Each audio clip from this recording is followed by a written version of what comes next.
I've been working in Westminster and in our area in the last few days. There's been a strange atmosphere here in Westminster with the government struggling on in caretaker mode, and I'm deeply disappointed that the Prime Minister and the government didn't allow a vote of no confidence, which was called for by Labour, and instead they've come for a much more watered down version of this process. The government is staggering at the moment and it's struggling to cope. It's failing to offer the right level of service to electors, and I'm very disappointed in that. I would like to see a general election and a Labour government elected. This week I've been working on a number of matters, and in particular raising the issue of the cost of living crisis. I spoke at DWP Questions on this matter. It does have a huge impact on thousands and thousands of people within our community and millions of people across the country as a whole. Senator Minister Matt Roper. Thank you, Mr. Speaker. Mr. Speaker, following the resignation of the Prime Minister, there is a real risk that the House turns in on itself. So I want to draw the Minister's attention to the very serious cost of living crisis facing families and pensioners in this country. Sadly, the government broke its promise to keep the triple lock on the state pension at the very time that inflation was starting to rise. And as a result, pensioners struggling to get by have each lost over £500 this year. How can the Minister possibly justify letting down pensioners in this way?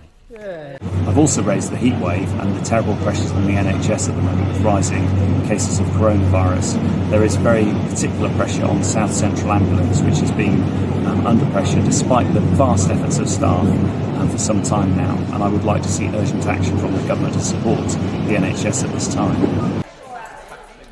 Matt Roper. Thank you, Mr. Speaker.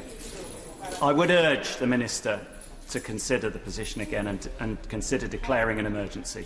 And I particularly wanted to draw her attention to issues in the South Central Ambulance Trust area where there are long-standing severe pressures, particularly around recruitment and retention of staff, linked to the high cost of living in central southern England, in areas with very high house prices and where NHS staff pay has not kept up with the local labour market. And in particular, I'd like to draw attention to the additional enormous pressure of the heatwave in the south of England and London, where temperatures are particularly high. And I do hope she will look at this on a national basis, but also consider the particular problems in our part of England.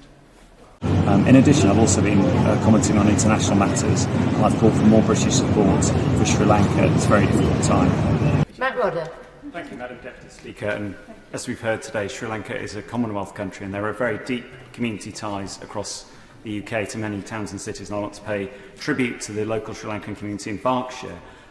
Will the Minister set out in some detail in her response, as she's committed to write to my honourable friend, will she set out in some detail what the UK is going to do in terms of supporting the IMF process, bilateral aid of any type that we can offer, and also action on potential human rights matters as well?